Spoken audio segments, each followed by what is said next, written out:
नमस्कार विद्यार्थियों। कक्षा 9 विषय सामाजिक विज्ञान पाठ 5 भारत आज़ादी की तरफ प्रयाण। तो यहाँ पे विद्यार्थियों हमें जो है भारत में आज़ादी की तरफ जो प्रयाण हुई, जो शुरुआत हुई, उसके विषय में बताया गया है। 1920 से 1947 की अवधि को गांधी युग या गांधी युग के आंदोलनों का युग माना जाता है। भारतीय राष्ट्रीय आंदोलन का यह दौर संवैधानिक अधिकारों को प्राप्त करने की लड़ाई का तो है, साथ ही साथ स्वतंत्रता का भी है। इस आंदोलन के जिन प्रभाव में से गुजरे और उसका जो एक संकुल प्रभाव हुआ, उसका यह अवलोकन करेंगे।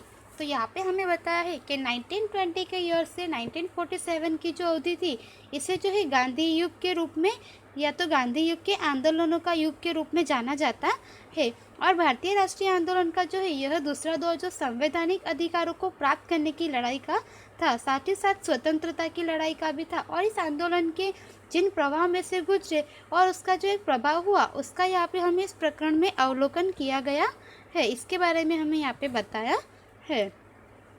Simon commission 1927। तो यहाँ पे जो है हमें सबसे पहले साइमन कमीशन 1927 के विषय में बताया है। मॉन्टेग्यू चेम्सफोर्ड 1919 सुधार में एक व्यवस्था यह थी कि सुधार को जिस प्रकार से लागू किया गया है और सुधार की आवश्यकता के संबंध में अध्ययन करने के लिए 10 वर्ष के बाद एक कमीशन बनाना, परंतु 2 वर्ष पहले ही साइमन कमीशन की नियुक्ति की गई।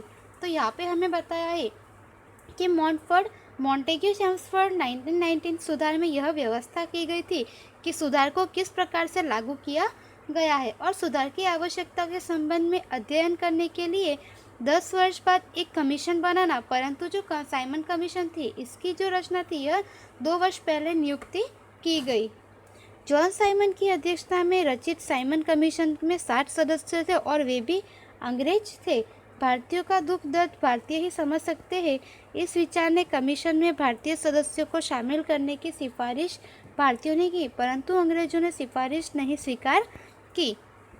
तो यहाँ पे हमें बताया है कि जॉन साइमन की अध्यक्षता में रचित साइमन कमीशन जो है, उसमें 60 सदस्य थे और वे सभी सदस्य जो है अंग्रेज थे। और भारतीय लोगों का यह मानना था कि भारतीयों का दुख दर्द जो है वह भारतीय लोग ही समझ सकते हैं। तो इस विचार से जो है कमीशन में भारतीय सदस्यों को शामिल करने की सिफारिश की, परंतु अंग्रेजों ने जो है यहाँ पे भारतीयों की सिफारिश को स्वीकारा नहीं।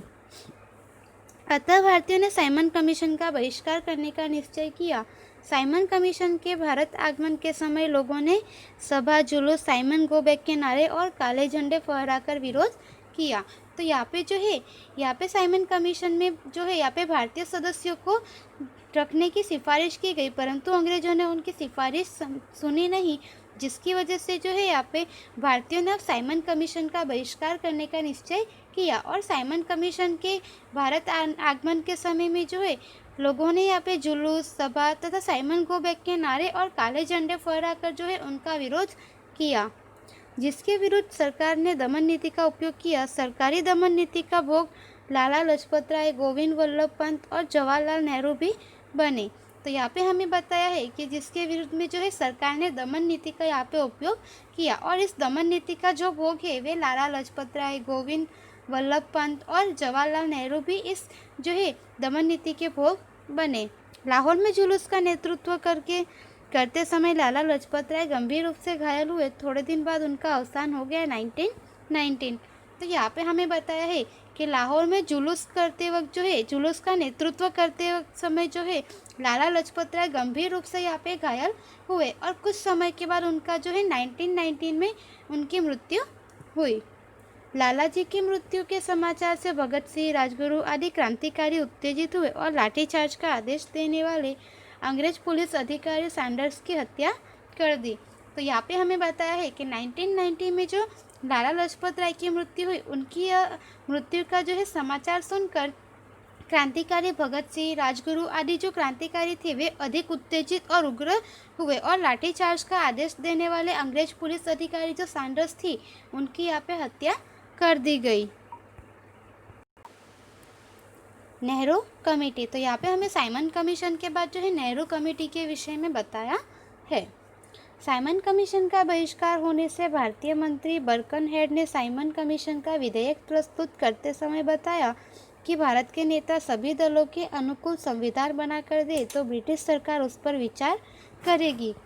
तो यहाँ पे हमें बताया है कि साइमन कमीशन का जिस वक्त बहिष्कार कर रहे थे, तो बहिष्कार होने से भारतीय मंत्री बर्कनहेड जो थे, उन्होंने साइमन कमीशन के विधेयक प्रस्तुत करते समय यह कहा कि भारत के सभी नेता दलों की जो है वे लोग अगर अनुकूल संविधान बनाकर प्रस्तुत करें तो ब्रिटिश सरकार जो है उस संविधान पर विचार करेगी। इस आह्वान को चुनौती समझकर भारतीय राष्ट्रीय महासभा ने मोतीलाल नेहरू की अध्यक्षता में नेहरू कमेटी की रचना की। तो यहाँ पे यह जो संविधान की सूचना दी गई थी, इस पर जो है इसे आह्वान समझकर, इसकी चुनौती समझकर जो है भारतीय राष्ट्रीय महासभा ने मोतीलाल नेहरू की अध्यक्षता में जो है नेहरू कमेटी की यहाँ पे जो है रचना की। जो विवरण दिया वह नेहरू रिपोर्ट के रूप में जाना जाता है, जिसमें स्थानीय स्वराज, डोमिनियन स्टेटस, स्वतंत्र न्यायतंत्र, मूलभूत अधिकार, वयस्क मताधिकार आदि विषयों का समावेश किया गया, परंतु अंग्रेज सरकार ने उसको स्वीकार नहीं किया। तो यहाँ पे जो भी इस कमेटी में जो भी कार्य हुआ, जो भी विवरण दिया गया, वह नेहरू कमेटी के रूप में नेहरू रिपोर्ट के रूप में जाना गया, जिससे जो है जिसमें स्थानीय स्वराज जो है वह स्वतंत्र न्यायतंत्र, उसके बाद जो मूलभूत अधिकार जो है उनका समावेश किया गया, उसके बाद वयस्क मताधिकार जो है, इन सभी विषयों का समावेश किया गया, परंतु अंग्रेज सरकार ने जो है यहाँ पे इसको स्वीकारा नहीं।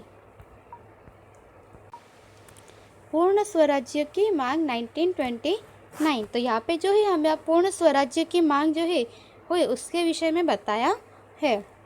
उस समय भारतीय राष्ट्रीय महासभा में जवाहरलाल नेहरू, सुभाष चंद्र बोस जैसे युवा नेता सक्रिय हुए। वे पूर्ण स्वराज्य के पक्षधर थे। स्थानीय स्वराज्य से युवा वर्ग को संतोष नहीं था। परिणामस्वरूप लाहौर में रावी नदी के तट पर जवाहरलाल नेहरू की अध्यक्षता में भारतीय राष्ट्रीय महासभा में पूर्ण स्वराज्य का प्रस्ताव पारित किया गया। तो यहाँ पे हमें बताया है कि उस समय भारतीय राष्ट्रीय महासभा में जो है जवाहरलाल नेहरू, सुभाष चंद्र बोस जैसे जो युवा नेता थे वे सभी सक्रिय हुए और वे पूर्ण स्वराज्य की जो विचारधारा थी उसके पक्ष में थे। तो स्थानीय स्वराज से जो है युवा वर्ग को संतोष नहीं था, जिसके परिणाम स्वरूप लाहौर में रावी नदी के तट पर जो है जवाहरलाल नेहरू की अध्यक्षता में भारतीय राष्ट्रीय महासभा ने जो है पूर्ण स्वराज्य प्राप्त हो उसका प्रस्ताव रखा। उसके बाद 26 जनवरी 1930 को स्वतंत्रता की शपथ लेकर प्रथम बार पूर्ण स्वतंत्रता दिवस के रूप में मनाने का निश्चय हुआ और इस दिन का महत्व बनाए रखने के लिए सन 1950 में हमारा संविधान इस तारीख को लागू किया गया। तो यहाँ पे हमें बताया है कि उसके बाद जो है 26 जनवरी 1930 को जो है स्वतंत्रता की शपथ लेकर जो है प्रथम बार पूर्ण स्वतंत्रता दिवस के रूप में मनाने का निश्चय हुआ और इस दिन का महत्व बनाए रखने के लिए जो है 1950 में हमारा संविधान जो है 26 जनवरी के दिन लागू किया गया था।